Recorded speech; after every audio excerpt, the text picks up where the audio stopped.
Le decía al presidente Biden, ahora que estuve en Washington, que si ha habido un acto de injusticia, es el que propuso un presidente de Colombia, un gobierno de los Estados Unidos, en el sentido de incluir a Cuba en un listado de países que llaman de ayudantes del terrorismo solo porque generó los espacios físicos para que hubiera una conversación entre el ELN y el gobierno que efectivamente se produjo, pero que fue interrumpido por ese mismo gobernante. Fue un acto de injusticia diplomática profunda. En su momento lo llamé como la puñalada por la espalda, porque a ustedes se les pidió de parte de un gobierno de Colombia abrir esos espacios y después por hacerlo terminaron en una de esas abyectas decisiones de bloqueos, de profundización de diferencias, condenando incluso a los pueblos al hambre, a vulnerar su existencia simplemente por hacerlo.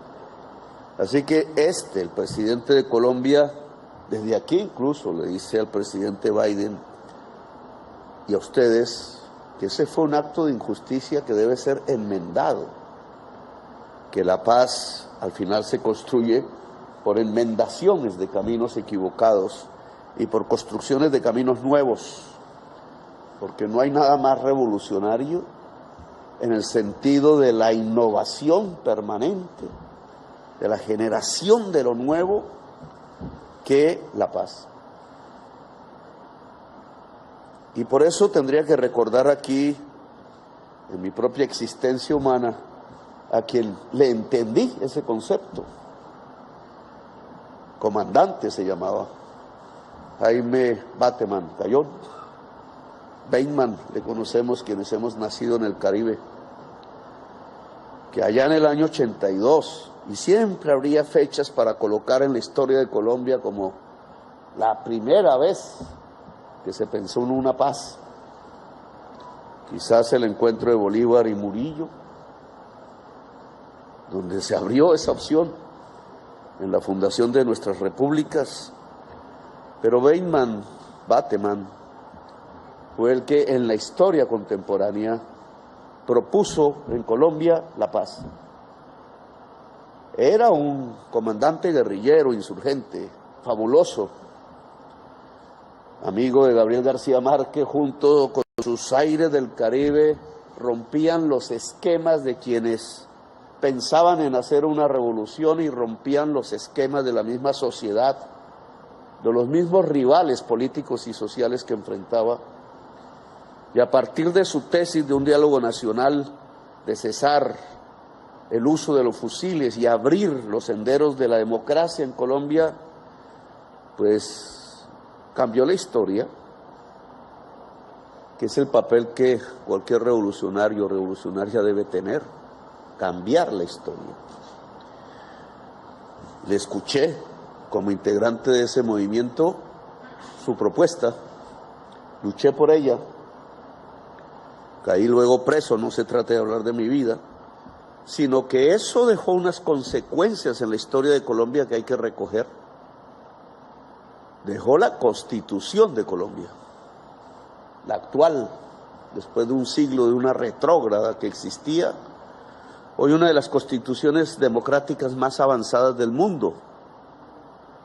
El esfuerzo de otro de los comandantes de aquella época, Carlos Pizarro León Gómez, aquí está su hija presente, senadora de la República hoy, asesinado en este mismo esfuerzo, logró esa constitución. Yo soy un presidente hoy gracias a esa constitución y a esa lucha. También integrante del M-19, prácticamente hemos generado una fase de la historia con otras muchas gentes diversas que alrededor de la paz ha terminado con que uno de sus integrantes sea el jefe del Estado. Digamos, no se puede soslayar la importancia histórica de ese hecho.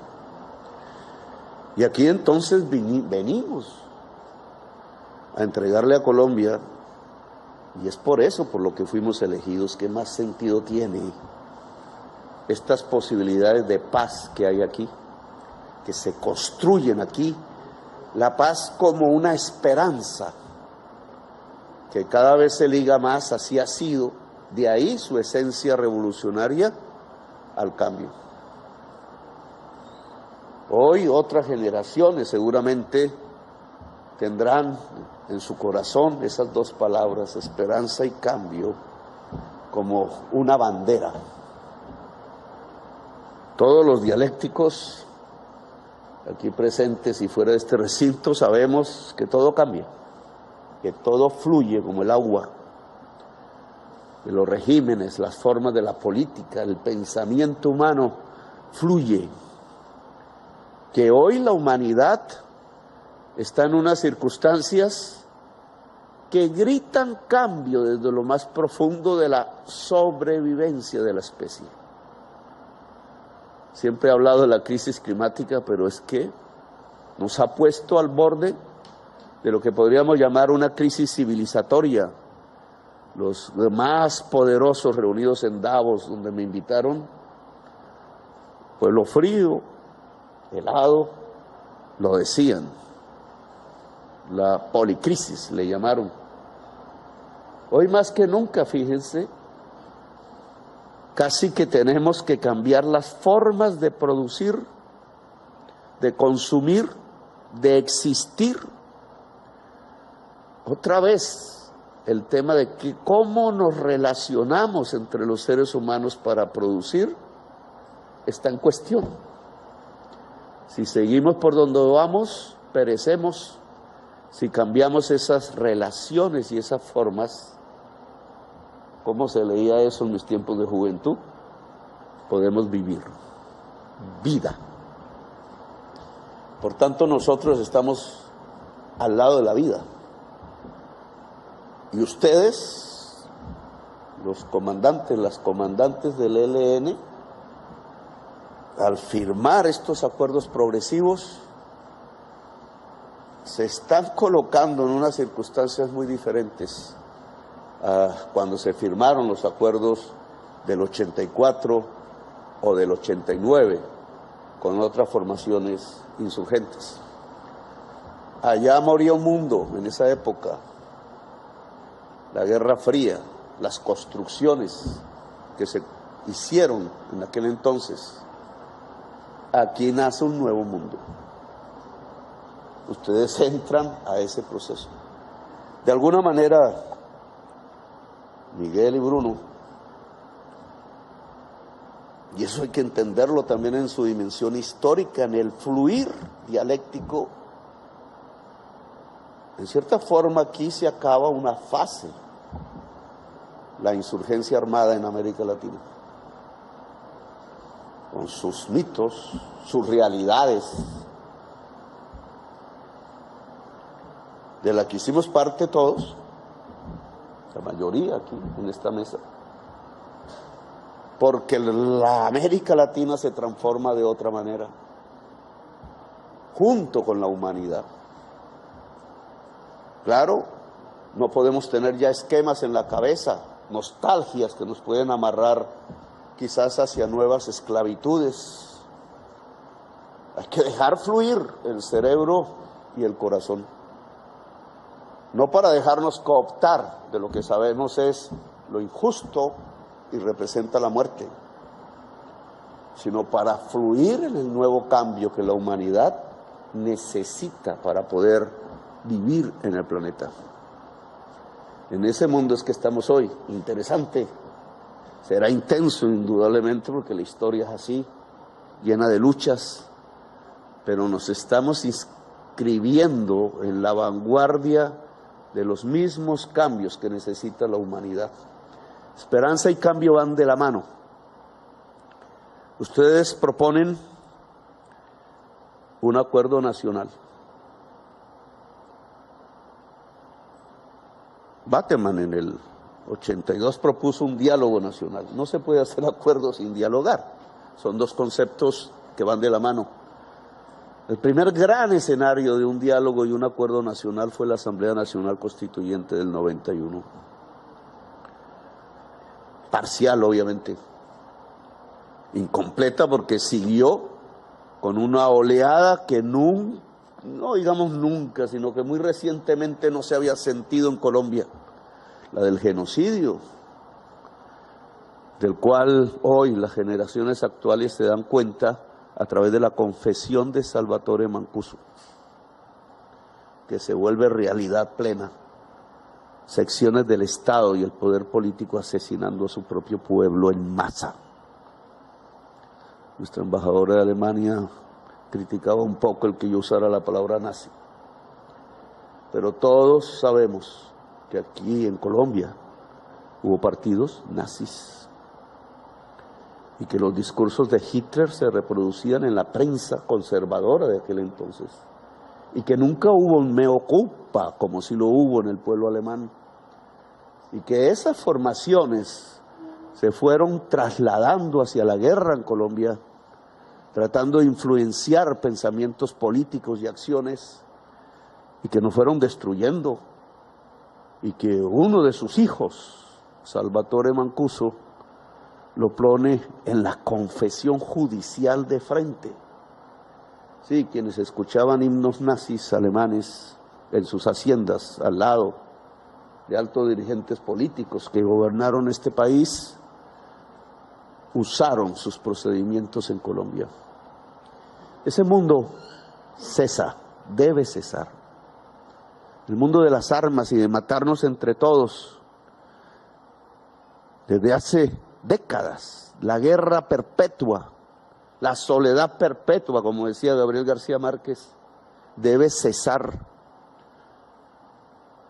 La violencia que vivimos por generaciones, de la que hemos hecho parte, pero que hemos intentado superar, nos dice que no nos hemos podido construir como una nación, que una nación es el pacto entre sus integrantes en la sociedad, el acuerdo. Nación no se puede hacer sin un pacto. Rousseau hablaba del contrato social. Es un contrato por el cual no nos matamos. Ese contrato tiene una base mínima: la justicia. La paz necesita de la justicia.